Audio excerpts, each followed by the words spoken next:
Hey, readers. Welcome to the Currently Reading Podcast. We are bookish best friends who spend time every week talking about the books that we've read recently. And as you know, we won't shy away from having strong opinions. So get ready. We are light on the chit chat, heavy on the book talk, and our conversations will always be spoiler free.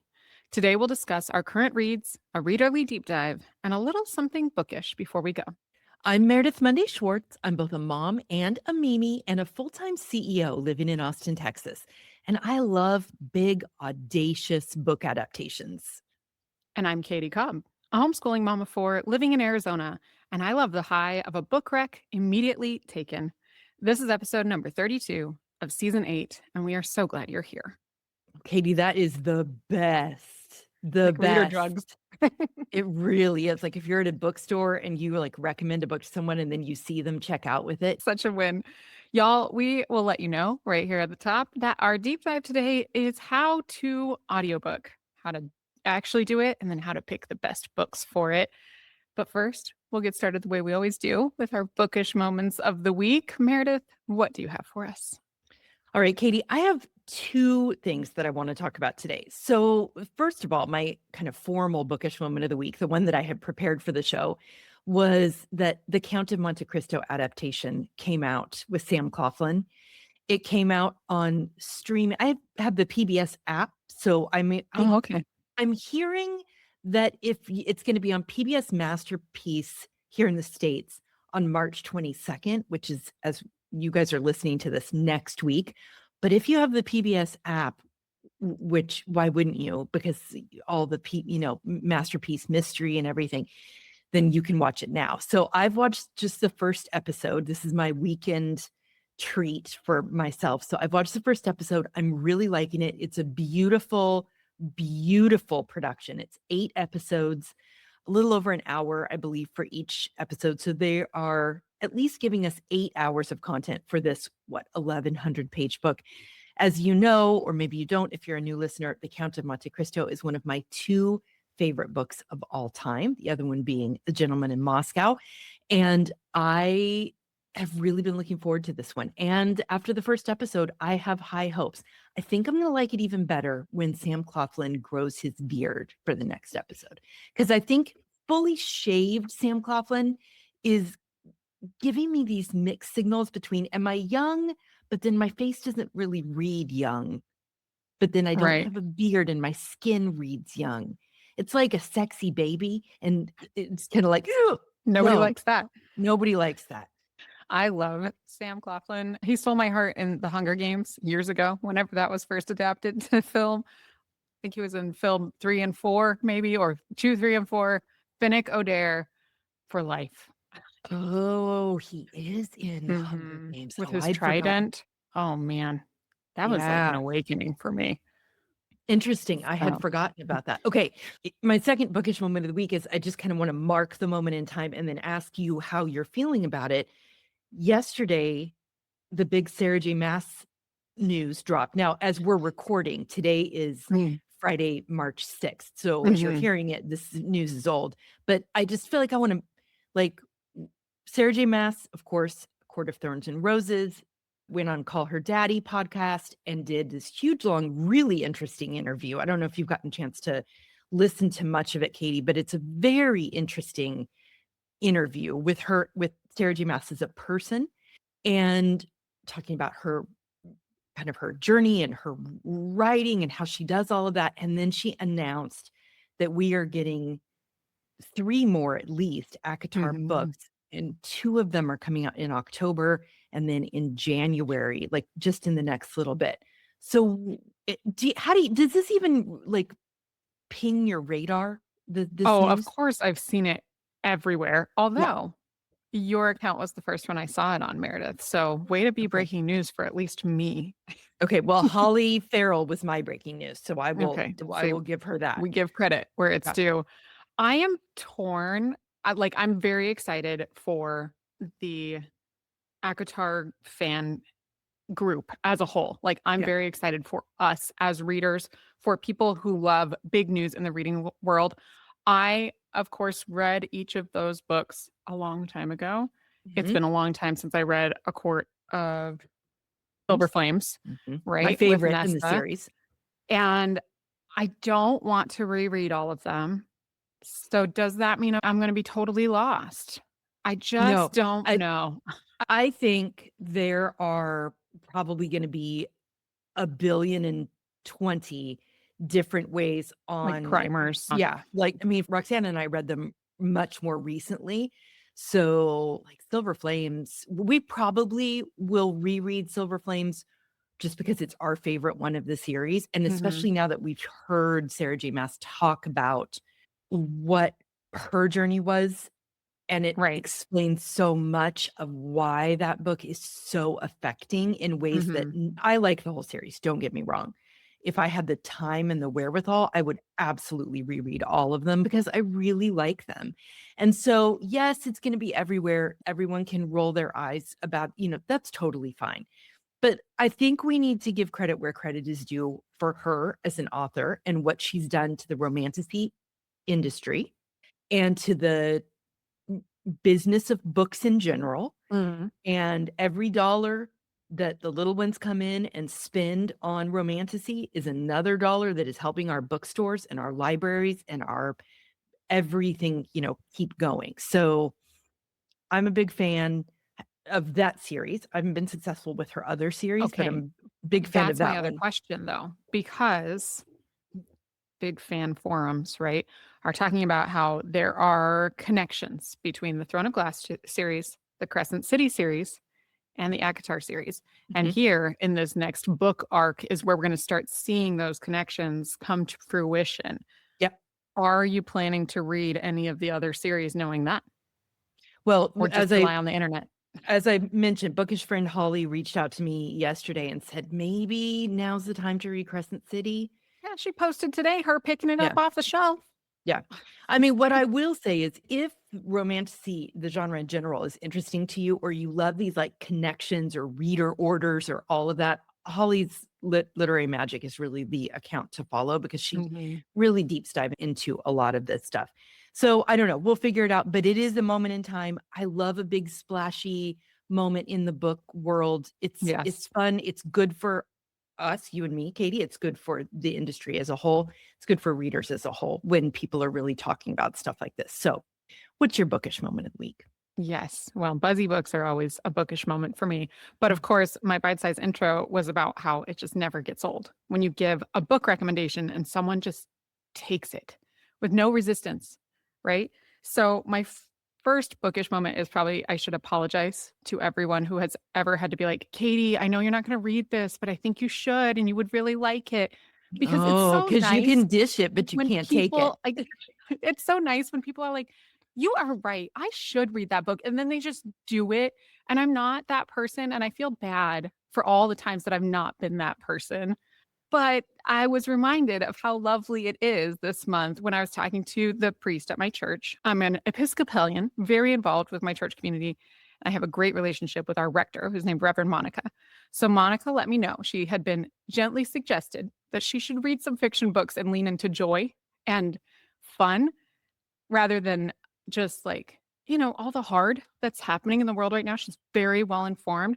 So she asked me for recommendations. Yay. Mhm. And we were driving around one night. Less than a week later, we were at a separate meeting. She had finished the first book that I recommended. She was already on to the second one. Today, I checked in with her again. She let me know she loved both of them completely. She's obsessed. She immediately has started a third. Like, she's like, absolutely, boss my reading. I didn't know where to find joy, and you are dispensing that for me.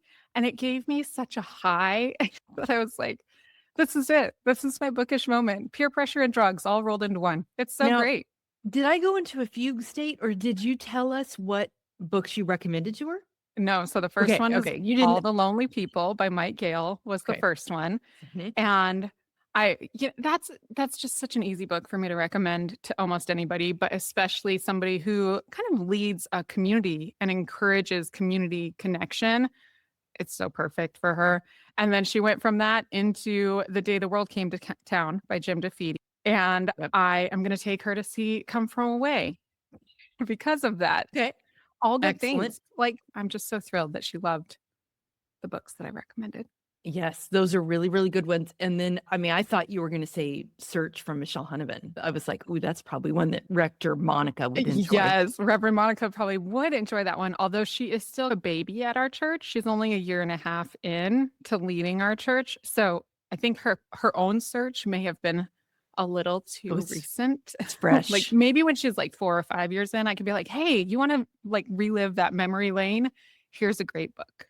Got it. All right, let's get into what we've been reading though. Meredith, what have you got? Okay, well, I have a bunch of Moiter today, but Moita? I've got 3 different kinds. I've got classic from a series that is my second favorite series of all time, but I'm not sure I've ever brought one of the books as a current read because it's Really? I did a reread. Then I've got a horror book that I was really looking forward to and hated. Yay. And then I've got a book that was a 5-star read for me and scared the TT out of me. So we've got a mix of things, more classic police procedural. And this is a book called The Night She Died by Dorothy Simpson. So short little setup here. Our lead character is my beloved Luke Thanet. Think Gamache, absolutely. You can absolutely think Gamache here. Luke is called to investigate the death of Julie Holmes, who's a young housewife that she's just been found murdered in her Kent home. The whole series takes place in the UK, in the town of Kent. She was beautiful and she was kind of a puzzle.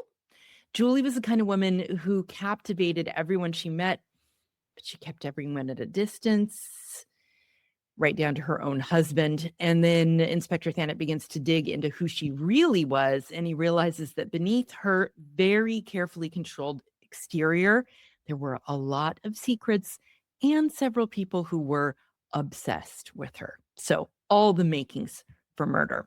But actually, this true blue British police procedural has some real bite to it. The murders in this series, each one of them have some teeth. They're low on gore, but very high on methodical investigation. And I love that. So this is a real deal for police procedural fans. I double checked. It was 20 years ago. I fell in love with this series and I went to a bunch of like library book sales and I ended up getting all 15 books in the series. I'm very proud of my collection of original all 15 books in the series. I got them. I think the whole bunch of them was $15 total. But I found them like over time and it was like a little treasure hunt. I devoured every one of them. Back then, I was reading a lot with my sister as I transitioned away from just reading cozy to reading more like crime. And so she also really, really loves this series. It's a special series in our hearts. As I said, it's my second favorite mystery series of all time, right behind Louise Penny's Three Pines books. In fact, looking back, I'm pretty sure that Luke Thanet and his wife Joan are the prototype for Armand and Rin Marie Gamache. They have that same solid marriage, that same partnership where the home life matters as much as what's happening in the case. And then when I decided to revisit this first book after all these years, I was honestly nervous in the way that you are when you revisit books that in your mind you'd consider to be such a beloved favorite. But it absolutely holds up. When Dorothy Thanet created what she created here is this alchemy of murder mystery. And if you mix that with like 1950s family television, again, proper police procedural, Luke Thanet and his partner, Sergeant Mike Lynham, are doing the legwork. They're following leads. They're making mistakes and circling back. But you're also getting warm, grounded family life where nothing truly terrible takes place at home. I love it. Over the course of the series, you get to watch this family grow from a young couple with small children in this first book, which was super fun because now I've read all the way through when these same children are adults. It was fun to go revisit them when they're tiny. And that long character development arc is catnip for readers like me who want people to kind of live with over time. The writing has a very understated quality to it. Think P.D. James and Ruth Rendell were thoughtful, character-driven, psychologically astute. There's nothing showy about it. It's smart and layered and the kind of thing that you're paying attention to what people aren't saying as much as what they are saying, just like Luke Thanet is doing. He is methodical and intuitive, and he treats people with genuine respect, even when he's investigating with them and seriously suspecting them. There's just a decency about him that makes spending time in his head a real pleasure and a safe place for me. I get into a very specific mood and want this kind of main character. All 15 books are available on Kindle, and they're all on Kindle Unlimited, which is fantastic news. I'm so glad that past Meredith added that detail into her notes. Future Meredith had not remembered that. Otherwise, you're hunting them down like I did at your library or at library book sales. But if you're a police procedural fan who wants a perfect mix of solid detective work and characters who care about living full lives, this is a series that you will love. I do. It's a series on which I accept no criticism. This is The Night She Died by Dorothy Simpson, and it opens our series. New, old series for all of us to enjoy. Yes, I always have. This is always my first recommendation when people say, I've read all of Louise Penny, what now? This is such a good comp in a lot of ways for Louise Penny, but it's so under the radar because Dorothy, she wrote these a long time ago. I love that. And I know that was an early press for Meredith. We just talked about the press list again last week, and that's way back there. That actually might have been why it got into my mind. Okay. See? Yeah, looking at the press stuff list in there. All right. I love it. So today I'm going to talk about Courtroom Drama by Neely Tubati Alexander. This author is local to me, and this is her release from 2025, which my friend Laura talked me into at her store, literally a bookshop in downtown Gilbert. She was like, Kaytee, I think you need this one. And I listened to what Laura says, although it did take me time to read it. She also did not get through the Kaytee wall like most people don't. So here's the setup. Sydney is so excited for jury duty. And we would probably assume that it's because she watched the show on Amazon Prime, right? Because that's the only reason any of us ever got excited about jury duty. But in this case, it's not true. It's because she knows that the case of Margot Kitch is on the docket.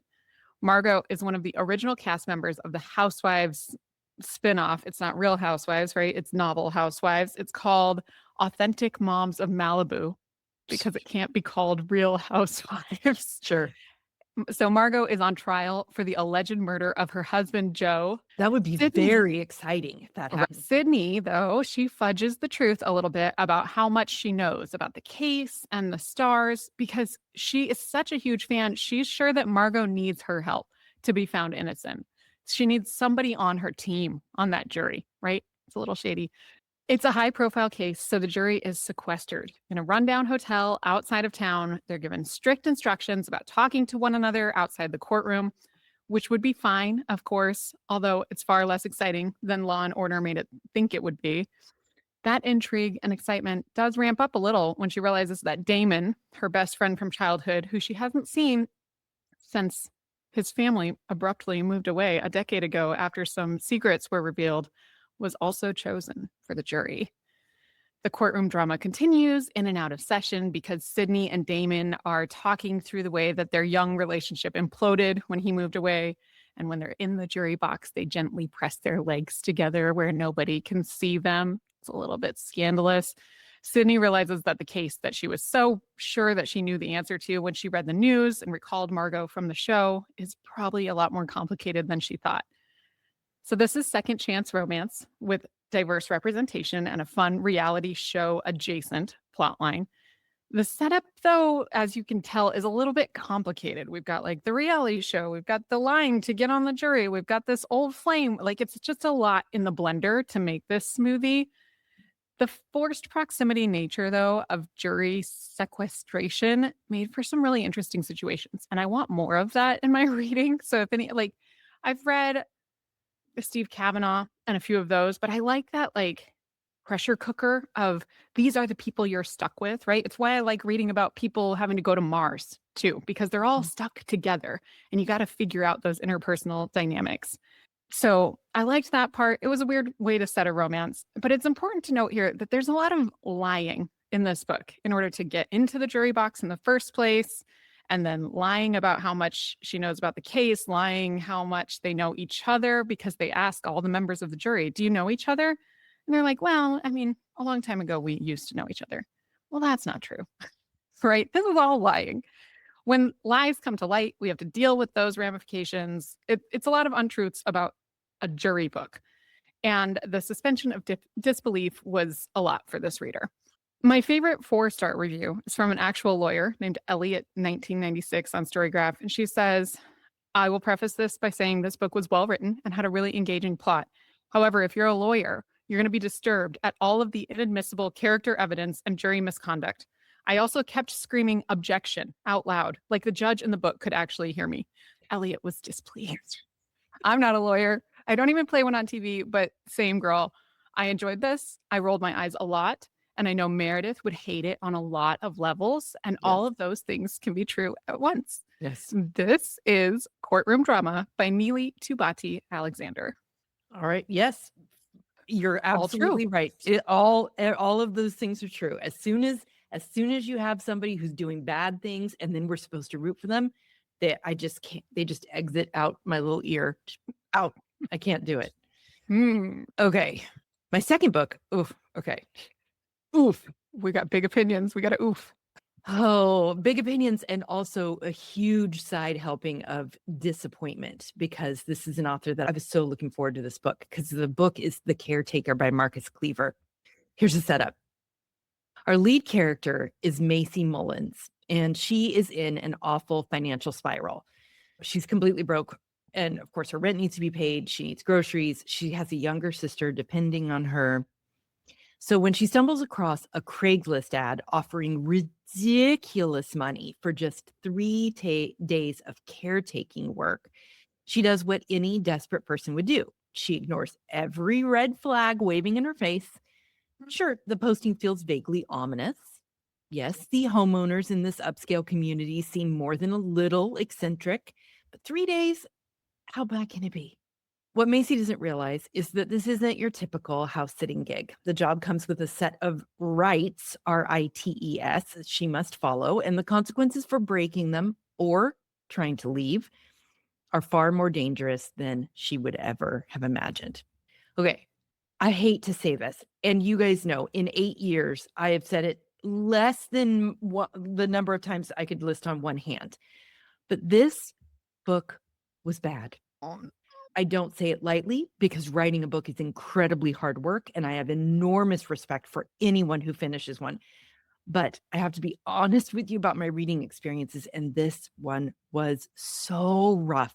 This is especially painful because Marcus Kliewer's debut, We Used to Live Here, is one of my top 10 horror books of all time. So I was excited, counting down the days for this one. This book was such a mind bender.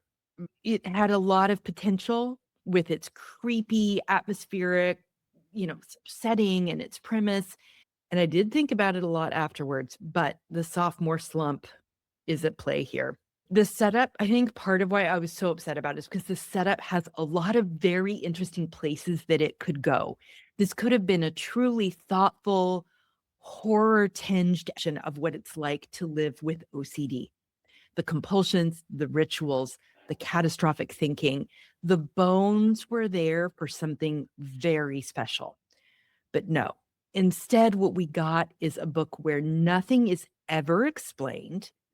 There are plot holes you could drive trucks through, and character motivations that are either unclear or just flat out make no sense.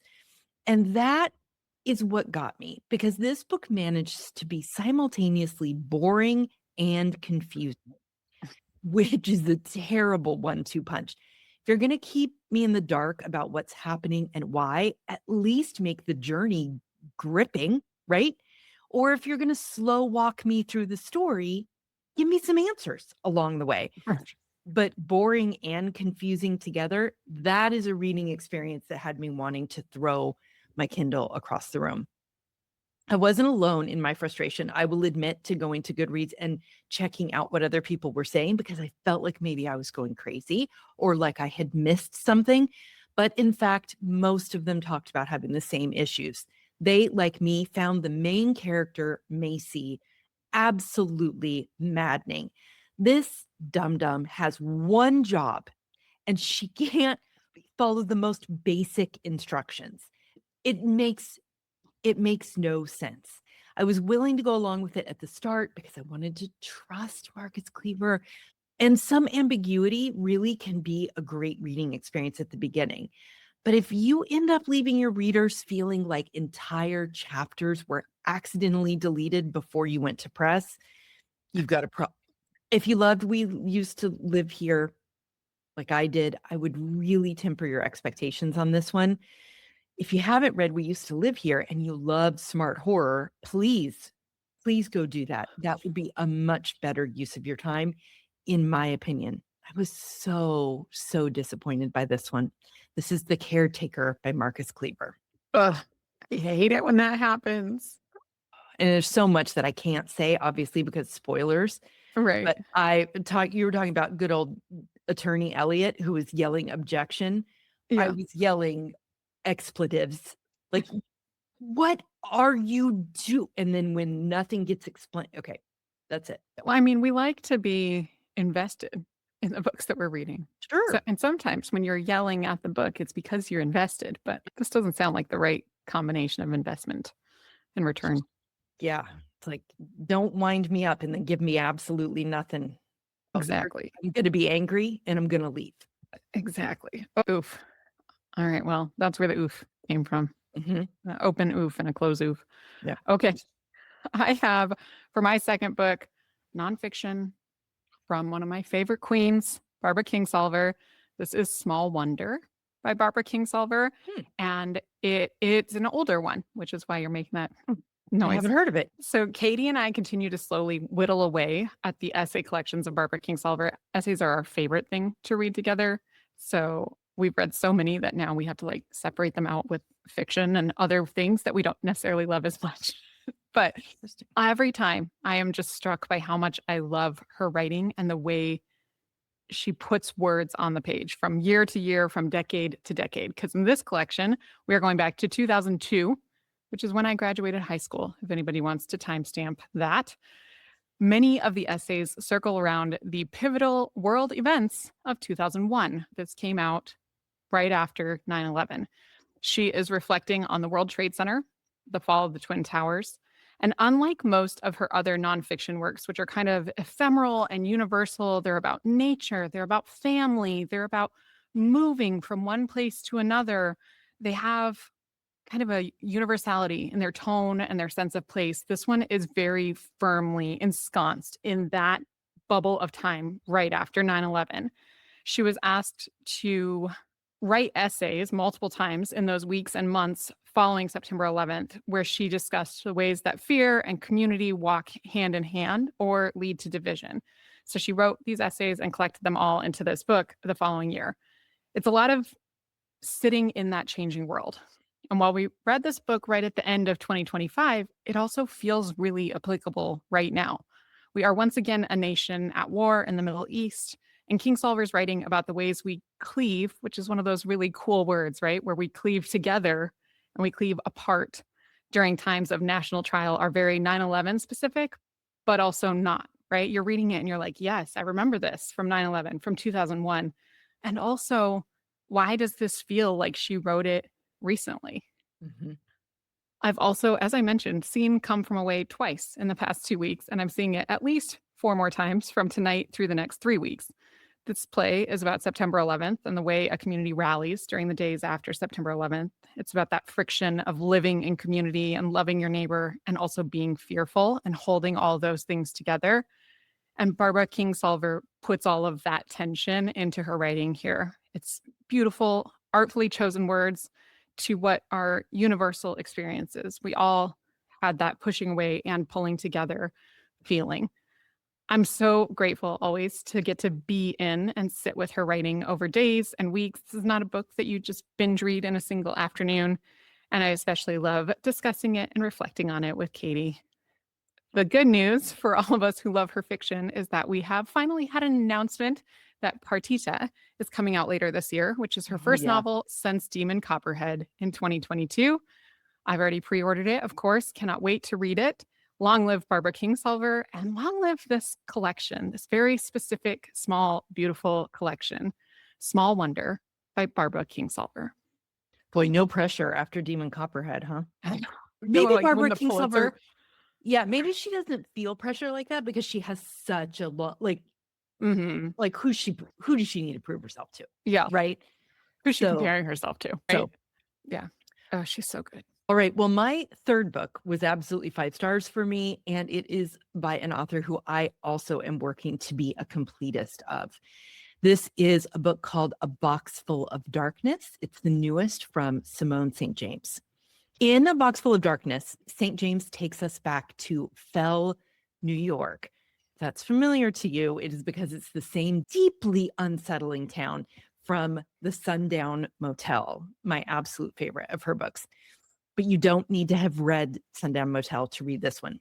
In A Box Full of Darkness, it is the late 80s, and we have 3 estranged siblings. We've got Violet, Vale, and Dodie, and they are drawn back to the town that they left very suddenly, nearly 2 decades ago. The reason? Their little brother Ben, who vanished during a childhood game of hide and seek and never was found, has apparently returned as a ghost with a chilling request: come home. These siblings grew up in a spectacularly dysfunctional household in a town where bad things happen all the time. Mysterious drownings, unexplained deaths, kids go missing, super creepy motels. And each of the siblings left carrying their own baggage. Violet, in particular, still sees dead people, including a terrifying presence. And so she and all the siblings are very hesitant, but they feel that they must go back to Fell and to the house that they grew up to confront not just the mystery of what happened to Ben, but all the deep family secrets that have been cracking the foundation of their lives. Okay, nobody does ghosts better than Simone St. James. That is a hill I will happily die on. I will plant a flag on that hill. I will lay down and let my corpse rot cold on that hill. This book is exhibit A for why I feel that way. This is hardcore. It's a hardcore ghost story, not ghost as a metaphor or ghosts as a vague atmospheric device. Full on terrifying. Why are you here? And why did you just scare the shit out of me? Ghost story. And what makes Simone St. James so good at it is that she doesn't just describe the ghosts well in the moment, right? The creeping dread, the hair that stands up on the back of your neck. She, unlike Marcus Kliewer, she does a remarkable job of explaining why they are there. There's always a reason, and that reason is always tangled up in something deeply human and deeply painful. The way that St. James writes the town of Fell gets right under your skin. Every single thing in that town has a very specific smell, and it's evocative, if not mostly pleasant. But you're right there the whole time, you know? It's kind of setting that makes your living room feel a little colder while you're reading. Like it just settles in. What really stands out about this particular book is the sibling dynamic. As I said, Violet, Vale, and Dodie, they are siblings with this traumatic past. They are messy, complicated, memorable people, each one as individuals. None of them are perfect. And Simone St. James does not, like, she leans into their imperfectness. The way they remember their childhood, the way their memories overlap and contradict and fill in each other's gaps, it's really real to me. I have this very same thing with my sister and brother, right? And it's actually a piece of the story that I loved, the way they experienced each one of them, their childhood differently. These are people who were shaped by the same set of traumatic experiences, but they came out of it and those experiences affected them in 3 very different ways. And watching them navigate being back together again in that house that holds all of those really bad memories, but also good ones, is compelling.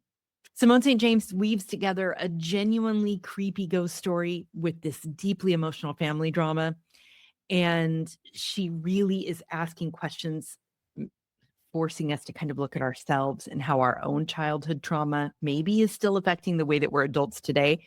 This one, more than any of her other recent books, all of which I've really liked, reminded me of that classic in her canon, The Haunting of Maddie Clare. That's her debut. And if you love her work, you need to make sure you've read that one.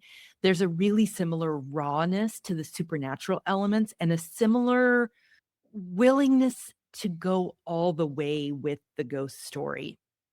Truly, she's in a category of her own with this kind of book, and I will continue to read through everything that she's written.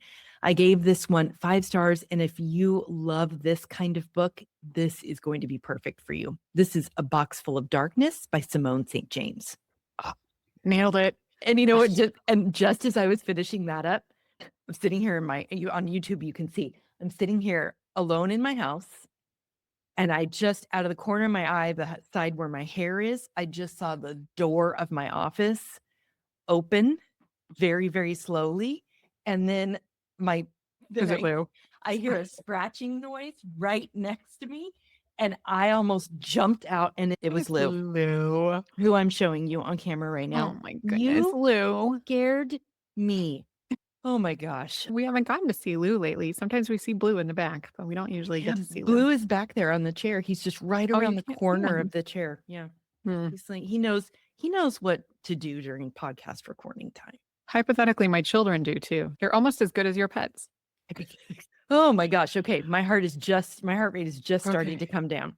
Well, I have something very calm to talk to you about. Part of this is Meredith made me do it because I'm doing the exact same thing, and I'm putting 8 books into one slot here because I'm going to talk about the Unselected Journals of Emma M. Lyon by Beth Brower, volumes 1 through 8. Yes, this is not a Meredith made me do it. This is a Roxana made me do it. Roxana brought all of us into this. Yes, I have my whole timeline worked out here. But the short story is that I finally did it. I dove into Emma, and I was just going to take a little taste, but I just drank it down in one giant gulp. I finished all 8 books in February in about 2 weeks. As soon as I finished one, I would go straight to the next one, which was very helpfully aided by the fact that multiple libraries that I'm part of right now have like 70 to 100 copies of each audiobook. Oh, wow. I had no waits. I could just blast right from one to the next. So I went back and checked to make sure. But I first heard of these books because Roxana told Meredith to read them when Meredith brought them to the show. The following week, I recorded with Roxana and she brought them to the show. So I got to hear about them 2 weeks in a row. At the end of the year, Mary and Roxana mentioned them as some of their favorite books of 2025. So now it was 3 of the 4 of us, right? And I was like, oh no, the peer pressure. Finally, and the real nail in the coffin for me was that Rebecca Hoffer and I invited Kaytee Proctor, again with her on this episode, to guest on Love and Chili Peppers for March and discuss Emma M. Lyon as part of her reading life. These were also Kaytee's favorite books of 2025, and she's read through the entire series twice now, but this is not something we read together. I did agree that I'd at least dip into those first few before we recorded that episode, and now here we are. The whole thing. I've only done the first one. I felt like I couldn't. You've only done the first one? Yeah, because I felt like I couldn't go any further because I just felt like everyone's reading them. Stuff for I know. in there. As soon as I don't have to bring every bit of what I read to a show, I will read them. I know. I was sitting there and I was like, well, this is like fully half my reading for February with just this one series. But we start in 1883. Emma M. Lyon has returned to London to claim her life in the charming neighborhood of St. Crispian's and live at Lapis Lazuli House, where her dastardly cousin Archibald has essentially been squatting and squandering her inheritance for the past few years, especially on his collection of mourning robes. As she settles into that new community and gets to know the residents of the neighborhood, she documents every day in her journals, which we get as unselected entries. Just the entirety of her thoughts and her actions, even when they don't always show her or her life as picture perfect. Emma is endearing. She's an ingenue. She's delightful in what she doesn't know. Like you don't know what you don't know, right? She has aims to build a personal library, starting with a single seed book of Shakespeare's plays that her late father illustrated. Each volume of this series ends with an accounting of her library as it currently stands. So at the end of book 1, you get a couple more books. And then at the end of book 8, she has like 10 books to tell us about. Like it's very fun to see that library grow over time. She takes on a tenant in book 1, a surly photographer who walks with a limp from an injury long ago. She builds her community further and introduces each volume with a cast of characters. So start of the book, we get a cast of characters. End of the book, Emma's personal library, who we've met up to this point, including a sharp and witty duke, the young vicar of the local parish, a notorious con man, a local store owner that she affectionately refers to as the pirate, a group of young men known as the Reprobates 10, and more. Each volume builds on itself. You cannot read these out of order. They cover 2 months of Emma's life in St. Crispian's. 8 volumes in, we've just passed the first year at Lapis Lazuli House, and there are expected to be 24 volumes in total, at least, in the series. Yeah. These have also been recently traditionally published. They started coming out years ago, and recently we're giving a full publishing treatment in the US and are in that progress in the UK. So availability over there has been a little bit spotty for some of our readers. When and if you can get your hands, or especially your ears, on this series, it is lovely and calm and kind and community oriented, and you just sink into it and live there in joy and comfort and reassurance. I'm so glad that I picked it up and I just allowed myself to be swept away by Emma and her cadre of misfit found family delightfulness. Like I said, this was featured on Love and Chili Peppers as well. So we're doing a deeper, longer treatment of it over there for the March episode. But I like so many stars. I started out with 4.5 for each volume. By the time I got to, I think 6, I was giving them all 5 stars. And they do get longer. Mm-hmm. I would consider the first probably 3 novellas. They're, They're 3.5 really hours, short. 4.5 hours on audio, very quick listens. Book 8 is 12.5 hours on audio. Oh, really? Okay. So it's definitely, we're looking at like full book length, and they get more complex as well. So if there are some like plus elements, we would say, to some of the stuff that's happening with those ancillary characters, especially. Roxanne is like so just, consternated by the fact that I haven't read all of them. And she's like, but they get so like, there's so much more depth that happens as you go. And I was like, I loved the first one. Like I absolutely loved it. But it is good to know, to set expectations that they do get meatier and they get longer. Once I knew that I wasn't stopping with book 1, I started paying slightly more attention. And a lot of people will say when you get through 3 of them, like especially once you really know the neighborhood and the people, that's when you really start to find a flow, because it's not world building, but she is kind of setting up that universe, right? Yeah. That little St. Crispian's neighborhood.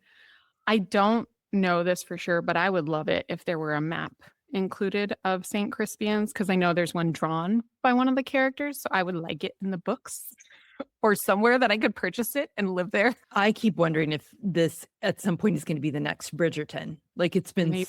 so beloved. I could just really see someone scooping it up. And especially because she's saying that she's going to write for a really long time. And, Yeah.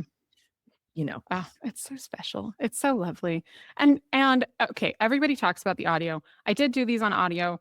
It didn't matter. She did a great job, but it was like, I just needed somebody to be consistent through all of them and tell me this story and be Emma. And she's great at being Emma. So all of her previous, like, I don't care what else she's done. I'm sure it's great. Good for her. But like, if that did not draw you in, even though it's given like top billing a lot of times, it's okay. You don't have to know who Genevieve Gaunt is or any of the characters that she's been in previous iterations of her career to love these books and to love them on audio, especially. Yeah. I don't know anyone who's done them in print, but I almost feel like I would be more likely to read them if I did it in print, which of course leads us right to our deep dive. This is a listener question from Amanda. She says, I'm sure you've covered this one, so I should go search the archives, but I'll throw it out there. What tips and tricks do you have for someone who struggles with audiobooks but wants to get better at them? I recently switched jobs and now have a long commute a few days a week. I want to use the time to listen to audiobooks, but I struggle with them. I think I get too easily distracted by traffic or thinking about the day's tasks. I've started by listening to books I've read already, so if I get distracted, I won't miss much. It's been lovely to listen to the Three Pines series, showing up again this episode, but I'd love to listen to something new. Along those lines, how do you choose whether to listen to a book or read it in print? So this is a 2-part deep dive question, right? The first is, what's the process for getting audiobooks into your life? And then second question is, how do you choose which books are better on audio than in print? Mm-hmm. Yeah. And you are, of course, famous for being a fantastic audiobook listener. Remind me, Kaytee, what was the percentage of last year that your audiobook listening was? Yeah, it's usually between 60 and 70% of my reading is audio. So I care deeply about this issue. I'm an evangelist for audiobook listening for sure. Right. I'm only 10%. So with the current season that I'm in right now, I've certainly been in seasons where I read where it was a lot more. I have done a very unscientific study about this, but based on more than 1,000 responses, it is easier to listen to an audiobook through earbuds than it is through a speaker. So that is actually my first piece of advice for our friend Amanda, is that if you are driving in your car, it feels like it should be easy to just add your Bluetooth to your vehicle and push play, right? It's harder to focus on both things at the same time if it's just in the air around you than if it's going into your eardrum. And I don't have actual science about this. I just have anecdotal evidence from this weird survey I did on the internet, right? Mm-hmm. It's at least worth a try. Let's put it that way. Exactly. So if you can unpair or pair your earbuds after you get into your car, usually that's a good way to get it to route that direction. But going through your earbud is my first piece of advice. And then it sounds counterintuitive, but especially if you end up with drifting attention, and we all see this occasionally, speeding it up rather than slowing it down is the way to counterattack that. Audiobook narrators are intentionally precise, right? They're very slow because they don't want to have to retake a full sentence because they paused weird in the middle or couldn't get the tone of that word just right. So they speak much slower than we listen to normal conversations, or than you read a book, especially. This is really easy to see if you have the book in front of you and the audiobook in your ears. Your eyes are skipping down the page faster than the reader is reading. Mm-hmm. If it feels like a 300-page book that you've already read, especially, is taking forever, it's because if you sat on your couch, you'd probably read it in 4 to 6 hours. And if you sit down and listen to it on an audiobook, it's going to take 10 to 12 hours. Mm-hmm. And it's just so much slower. So start at 1.25. Pretty much anybody can listen at 1.25. Mm-hmm. My youngest kid listens at 1.75. Mm-hmm. And she's like, this is fine. Whatever. Right. Now, I will say that the way I think about speed in audiobooks is really different from you. I, first of all, do not have a set speed. My speed varies by the book that I'm reading. So I might listen to one book at 1.25 and I might listen to another book at 1.8. My average is about 1.5, but every book is its own thing. First of all, I always have to really listen to get a sense of it. And I default to slower rather than faster. For me, fast is not better with audio. And I feel like that, I really want to say that because I've talked to a lot of people who feel that way, but they're like, I feel really embarrassed because I feel like it's become a thing on Bookstagram to be like, faster is better, or faster is like a mark of readerly expertise. And I just want to say that, yes, it's fantastic to be able to listen to things faster. And some people can really do that and they can really enjoy it and take it in. That is not my journey. Right. And so that's certainly not what I'm telling Amanda to do. Like, that's nonsense. Right. Exactly. But that little bump up in speed can help with attention. But I'm not ever saying, like, just jump to where you can't understand. Right. Fine. The advice that I'm giving is really kind of the first piece is be willing to look at each book as its own separate thing, and that it might require a different speed to be enjoyable based on a lot of factors. The other thing is that I feel like a lot of people feel like they have to white knuckle their way through audiobooks to make sure that they don't lose anything because their attention wanders. And I use the heck out of the 15 or 30-second rewind button. Oh, yeah, me too. I will go back 5 minutes in a book. And even if I've heard it already, it never hurts for me to hear a small part again. And you know what I mean? Instead of being worried that I missed something and, maybe having things not make as much sense. So instead of feeling like you have to white knuckle it, use the 30-second rewind button. The other thing is that I used to do a lot of car listening. And one of the things I realized was on my commute was when I first got into the car, especially on my way home from work, that if I just immediately went into an audiobook, I would often miss the first 5 or 10 minutes of my commute just didn't take in information as well. So I developed this ritual where I would get in the car and I would listen to like 3 songs. I lived in the Bay Area, I had a really long commute.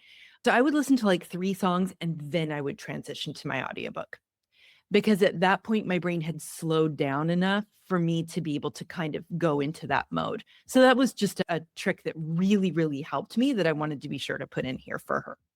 Yes, that is such a good tip because there is also a brain space for that, right? Like especially anymore, I don't have a commute where I'm driving an hour or 30 minutes by myself really regularly. So most of my audiobook time is what I call puttering, right? I have to scoop the pool, so I'm going to pop in my earbuds and I'm going to go wander around the backyard and pick up dog poop and like do the things that are part of being in a house, or I have to hang laundry and fold laundry or remake 5 beds because a lot of people live in this house. Mhm. But it's like busy hands, empty mind work where I can be in the story and listening to it, but I'm not in a car doing a commute. When I am in a car, I nearly always have a kid with me where I have to pause it regularly if I'm going to listen to my audiobook so that I can answer questions or talk about where we're going or what did we just do and do you have any questions about that, right? Like there's a lot of interaction even with kids in cars, especially because most of mine don't have phones yet, but even my teenager, he's always talking to me in the freaking car. So I'm Yes. like, "Don't you have an audiobook you wanna listen to, buddy? We could both listen." It's great. Right, So right, I don't get, like, car time alone, which means that's not ideal audiobook listening time for me anymore, and that's right. okay. You gotta find your space that it works for you. Finding those moments, I have found for me that one place, although again, I really struggle at this point with audiobook listening just because I don't have a lot of time in my life for it.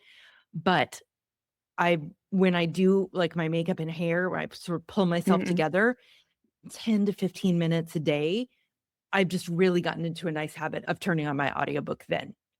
Or when I blow dry my hair, which Mhm. takes a long time. I have found that It's loud. Can you but hear? with my earbuds, Okay. with Oh, my, 'cause your fancy ones, the not only do they cancel out the AirPod, what are they? AirPod 2, AirPod 4s, Pros, whatever, fours, whatever the latest. 85s. Yeah, they not only cancel out, but they also raise your volume depending on what's happening around you. So Mhm. I don't even have to like adjust my volume. It just like, does that. So when I do my hair, when I blow dry my hair, that's become another audiobook time for me. So finding those little times, Amanda, maybe it's not in the car maybe it is. And I think we can give you a lot of, good things to try there. But if audiobooks aren't working for you there, you may want to find another space in your day or in your week that you can do some audiobook listening. Of course, the genre of book matters. We talked about Mhm. this in the latest Reader Know Thyself Exactly. dispatch for in our newsletter and on our Substack, that format matters. So figuring out, for me, I love to do really propulsive, fast moving mysteries and thrillers on audio, but there are other people who say I can't do fiction at all and I only do nonfiction. Mhm. So experiment with genre, experiment with speed, like we talked about, and then experiment with doing some book flights to find out not only the content of the book, but sometimes the narrator really matters. So do Truly. a book flight, listen to that 5-minute sample before you decide on an audiobook and just figure out, because it might just be like if you're listening to Louise Penny and you've got Ralph Cosham in your ears, he goes down really, really easily, right? So it may be that maybe it's the narrator that really matters. Mm. So experiment with that. And that leads into kind of my final piece of advice for this, because we're gonna try and wrap it up, is try different audiobook apps as well. There are gonna be different features on each one. For instance, Audible pairs well with Kindle, right? If you are tandem reading your book, you can read it on your Kindle and it'll jump to the Audible spot where you're going to start listening. Spotify just introduced Page Match, where you can scan the page of your book that you're on and it will jump the audio to that spot in Oh, your audio. wow. Have you Wow. tried this yet, Meredith? It is I have magical. not because of the way that I use Spotify, but that's really smart of them. Right? It's so brilliant. Different apps have different speed adjustments or sleep timers. If that's something that's useful to you, we already talked about skips forward and back, and also the progress bar. That can really change how it feels like you're getting through the book. You can have a progress bar that shows where you are in a chapter or where you are in the book as a whole. And depending on how your brain works, one of those might be more useful than the other.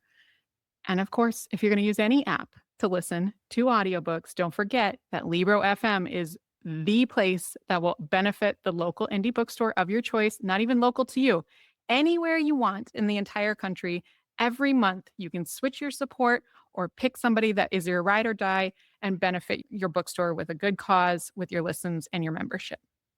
And the last thing I want to say about it is that audiobook listening is a skill and it is something your brain needs time to rewire to. So find the best ways for you, experiment, do lots of different things, but keep trying because if it's important to you, keep trying because you will find something that works really well for you. All right, Meredith, before we go, we have some other things to address. Yes. And this is an even episode. So first, I am going to tell you about the bookish friend of the week. This week, that is Kelly. She had a very specific ask, and it goes along with our deep dive a little bit today as well. So I wanted to highlight it. She says, my husband and I are going on a land sea tour / cruise to Alaska in August for our 30th wedding anniversary. It's 14 days. We start in Fairbanks and end up in Vancouver, BC. I have to wear a scopolamine patch because I'm prone to seasickness. It messes with your eyes and I can't focus in order to read. I know this because I was mortified on our first cruise years ago when I sat down to read a book and couldn't see the words tragic. My heart went Scary. out. So she has 3 questions. Does anyone have any good audiobook recommendations for books set in Alaska or Vancouver, BC? 2, or it could be the book setting of a cruise ship. 3, or regular books set in Alaska or BC, and I will search for the audio to see if it'll work for me. She's really taking the time to make sure that she has exactly the right stack for this trip. A treasure trove. Again, we have recommendations for Greenwood by Michael Christie, Eowyn Ivy, of course, The Great Alone by Kristen Hanna. A resident from Fairbanks chimed in with recommendations for fiction and nonfiction about her city. And then recommendations for local bookstores that might be stops along the way on her cruise ship. They planned her entire TBR and her excursions for every time she gets off the boat. Kelly, A, happy anniversary. And B, may you have a wonderful trip. 30 years is 30 years. something to celebrate. God bless it, right? Yeah, I absolutely love that. Hope you have such a wonderful, wonderful trip with a lot of good reads. Thanks to the bookish friends. All right, Kaytee, my before we go is in the currently curious category. And I am curious Okay. about one thing, and it is actually reading therapy that I need. Kaytee, I need to figure out if I'm going to stay or go as far as Wolf Hall goes. Oh, no. I am mightily struggling Okay. with even reading just a little bit of this book every day. I am 50% through Wolf Hall. I have been regular and consistent with it. Footnotes? It is as good as it gets. Mm-hmm. But Wolf Hall is just, I keep wanting it to start being about something even it just feels really disjointed to me. Like Mm-hmm. I can't get the flow. I can't get into it. I can't get into the boat and start going down the river, even if we're going down really slowly. I like keep trying to get in the boat and the boat keeps getting out from under me. So I don't know. Just this week, I finally got to a place where I'm like, I don't know. Am I considering letting it go? Right. Right. How do you make a decision like Okay. this? Well, I have a couple questions for you. The first is, we know that you tried to pick up Wolf Hall before Multiple times. and you thought this one would be the time that you could stick with it because of the external community part of it and the schedule and just having to read a little bit each day. mean, yes. And this was what I was hoping, like, oh, if you get through the first 25% or the first 30%, it really starts to hang together after you've kind of gotten used to the writing style. But I just am having a hard time being interested in what's happening. And part of that is a lot of times I'm having a hard time figuring out paragraph to paragraph who's talking, what's happening, I'm really, really struggling with it. So footnotes and And tangents. that's in spite of the additional information that you get from footnotes and tangents. Right. Because there you're getting context, but you're not getting a lot of like explanation about, I think what I was hoping for, and this isn't a failing of footnotes and tangents, it's just, I'm sure, a failing of my own reading, because I just still am having a really hard time with the writing style. And it's not interesting enough to make me want to continue to fight for it to this reader. And again, this is not, and I'm not at all saying that this would be true every time that I tried to read it. So I think what I'm going to do as far as having a plan of action is I think I'm going to throw this question out to some of my bookish friends who have read it and just say, hey, if this is how I'm feeling at the 50% mark through the first book, is there a reason to get, like, is there going to come a time where it gets a lot easier? Or not easier, where it just starts to hang together more? Is something about what I'm struggling with going to change? And if I can get a little bit of that context, then it'll help me decide if I want to continue with it. Yeah. I think that's the right move, because there are going to be diehards, of course, that are like, okay, if you didn't love it from page 3, you're never going to. Right. Which is a And there's useful gonna be piece of people who information. struggle through it, right? Yeah. Or sometimes the book is like, look, I hear what you're saying, but when you get to X thing, it really starts to flow. And that's the piece of information that I need. Because, and this is very different than someone going into a, random group or whatever and saying like, I'm blah, blah, blah % through blah, blah, blah book and I don't like it. Should I keep reading? Like, what I'm doing here is different, because I'm saying, here's the thing I'm struggling with specifically. If And that's I want to keep reading. Is that ever going to change for me? Small, financial investment. I've said that I was going to do this. I know. Said to myself that It's I was also the sunk cost fallacy, though, Meredith, as we Yes, know. exactly. I mean, and that's exactly what I'm like, am I now just spending good time after bad?